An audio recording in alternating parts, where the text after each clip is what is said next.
Your Excellency, Mr. David Cameron, Honorable Mr. Alan Yarrow, the Lord Mayor of London, ladies and gentlemen, it is a great pleasure for me to be with you this evening. I must confess that there has been a delay in my coming to this great country. But the good news is that I and His Excellency Prime Minister Cameron have been in constant touch, have been meeting frequently at various places and exchanging views. I remember our last meeting in New York, where he rightly said that India and UK should work closely on the economic front. Friends, UK and India have known each other very well since a long time. Our systems of governance is also based largely on the Westminster model. Our institutions know how to interact with each other. Our people know how to work with each other. Our businesses know how to grow with each other. That is the reason that UK is among India's major trading partners. UK is also the third largest foreign investor in India. And I must add, this is not one-sided. India has emerged as the third largest force of FDI for UK. However, there is significant potential for India and UK to further strengthen their economic ties. We have to effectively leverage the mutual understanding which is there for each other. We are particularly keen to develop the sectors where UK is strong. We are working hard to create conducive conditions for this engagement. A strong Indian community here keep pushing us for better and better integration with UK. Friends, since my government took over, we have been working relentlessly to put the economy on track. Particularly, we have worked very aggressively to make India an easy and simple place to do business. We believe that this is necessary for improving the lives of ordinary citizens in India. The results of our hard work are now visible. IMF chief has recently said that India is among the few bright spots in global economy today. Our growth rate in the last year was 7.3%. The World Bank has very recently projected our growth rate at 7.5% for this fiscal and even better in the coming years. Thus, we are fortunate to be sailing in the right direction.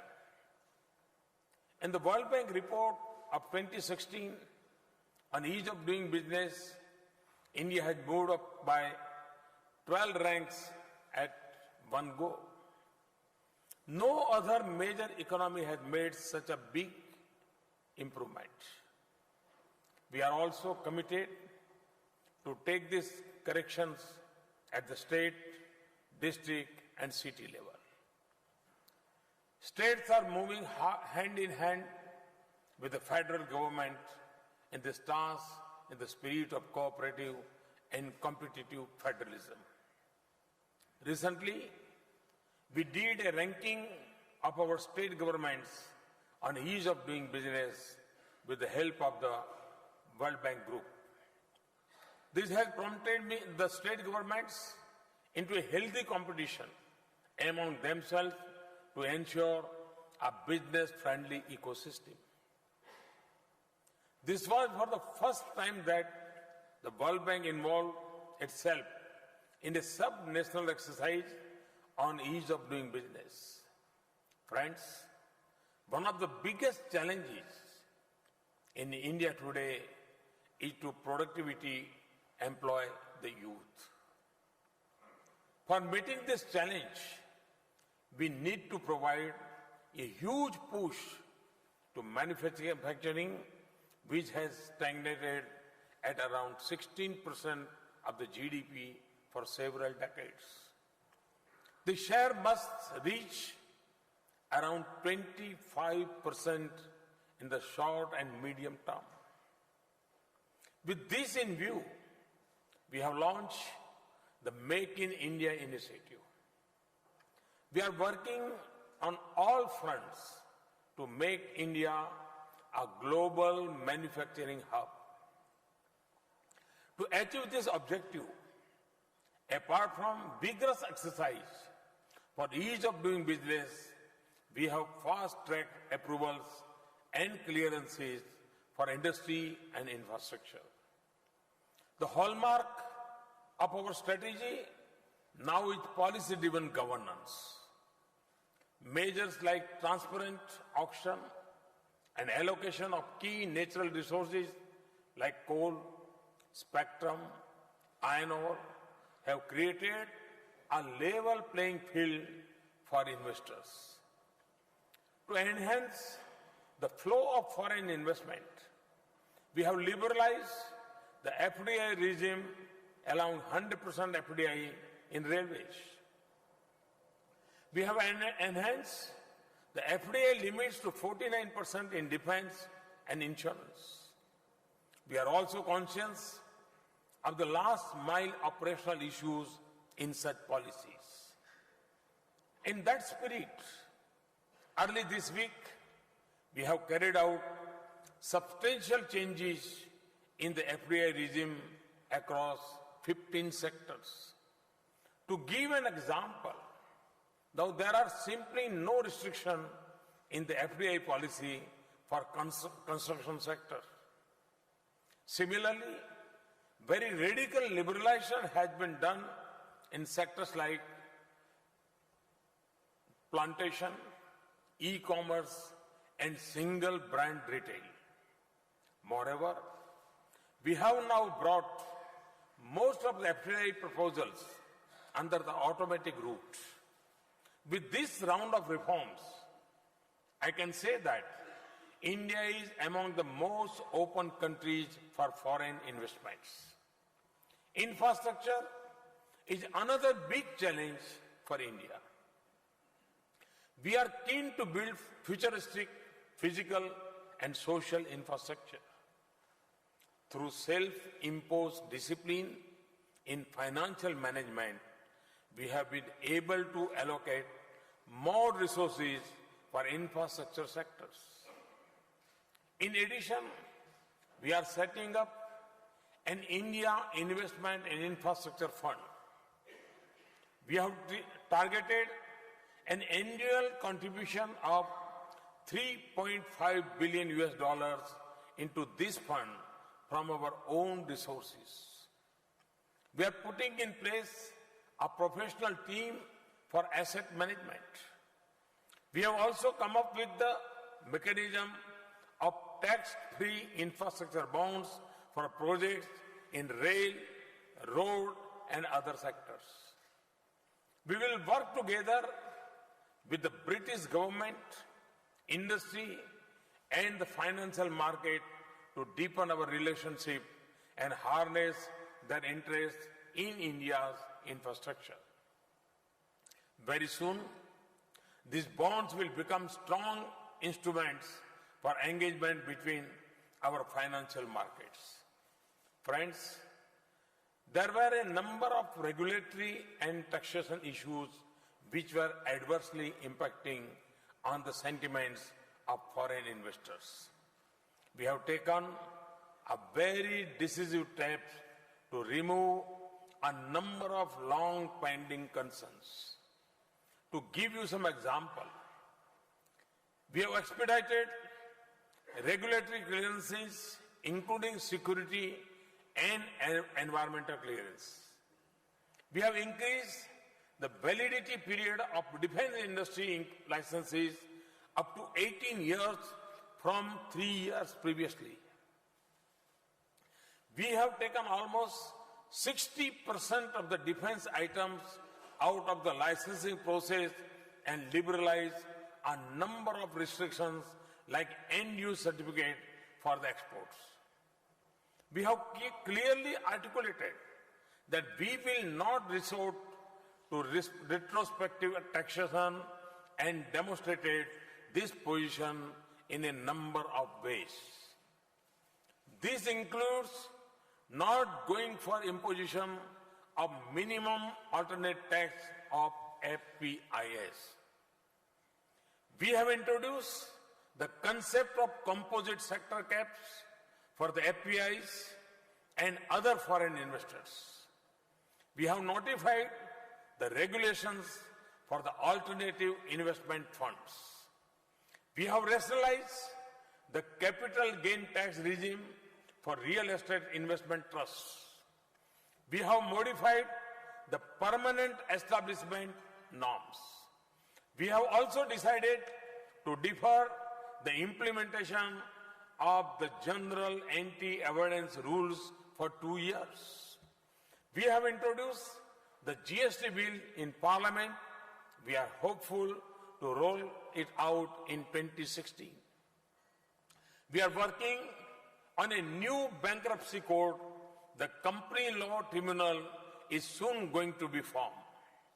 Friends, we want to make sure that our tax regime is transparent and predictable. We are also keen to see that genuine investors and honest taxpayers get quick and fair decisions on tax matters. As a result of our initiatives, the sentiments for private investment and inflow of foreign investment have turned positive. FDI inflows have gone up by 40% compared with previous year's corresponding period. India has been recently ranked as the most attractive investment destination by Ernst & Young. In a ranking of the top greenfield investment destinations, in the first half of 2015, India is at number 1. Foreign Policy Magazine of USA has ranked India as number 1 FDI destination.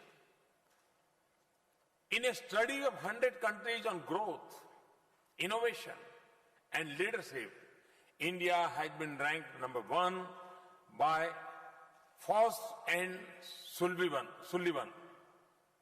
India has improved its UNCTAD ranking of investment activities from 15th to 9th. India has also jumped 16 places on the World Economic Forum's Global Competitive Index. Moody's have upgraded the rating of India as positive. Thus, just 18 months, we have successfully restored the credibility of India in the eyes of global players. Through PPP, we are encouraging private investments in areas where earlier only government used to invest. We are also divesting our stake in the public sector enterprises to instill market discipline. We are keen to learn from your experience in structuring and implementing PPP projects. I am personally convinced and want to assure you that India is committed to protect intellectual property rights of all innovators and entrepreneurs. We have taken several initiatives for transparency and online processing in IP administration. A comprehensive national IPR policy is being finalized. Friends, we want your active involvement in translating our dreams into reality. Our commitment and aggressiveness to achieve the goal in a faster and effective manner offers immense opportunities to British companies. These opportunities range from building 50 million houses to setting up 100 smart cities, modernization of railway network, and redevelopment of station to new railway corridors. Generation of 175 gigawatt of renewable energy to transmission and distribution networks. From national highways and bridges to metro rail networks. Such a huge potential for creation of infrastructure and production of goods will not be available in any other country. More importantly, no one place on the earth can offer the potential for usage and consumption on such a massive scale. We are trying to harness this potential through our policies and people. The campaigns like Digital India and Skill India are designed to prepare the people to take part in this process. To tap their energy fully, we have also launched the Startup India campaign. We have witnessed massive growth in the number of startups in the recent past. Some of these have already begun to challenge established global players. Friends, India is on the threshold of a big IT revolution. We are encouraging it to fast-track the services to our 1.25 billion people. New technology and renewable energy is our new mantra.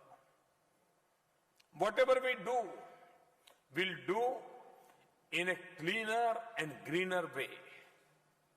Energy efficiency, water recycling, waste to energy, Clean India, and river cleaning are among those initiatives. These initiatives provide additional avenues for investment in modern technology and human resources. Ours is a country of the vibrant youth and a rising middle class. There is a huge domestic market in India. I have been saying that 3 Ds of democracy, demography, and demand is our basic strength. Moreover, talented young minds in India have now begun taking risks. They are preferring to become entrepreneurs.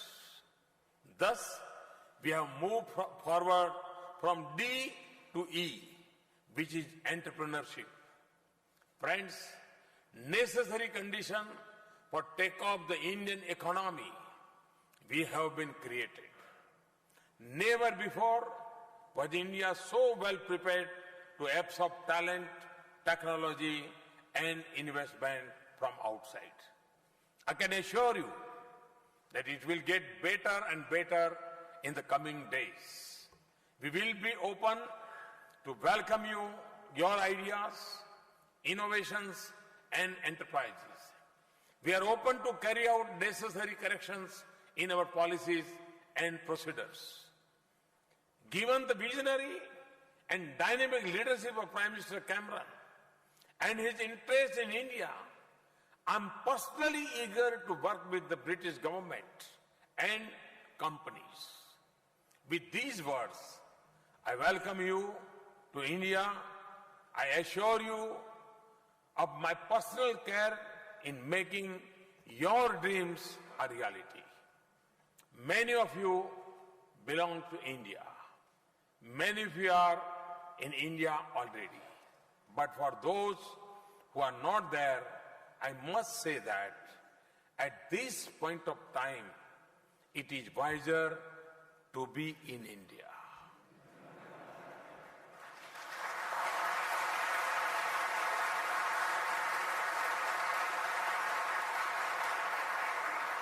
Further, we are making it easier to invest in India.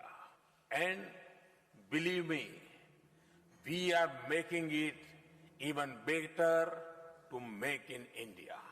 Thank you. Thank you very much.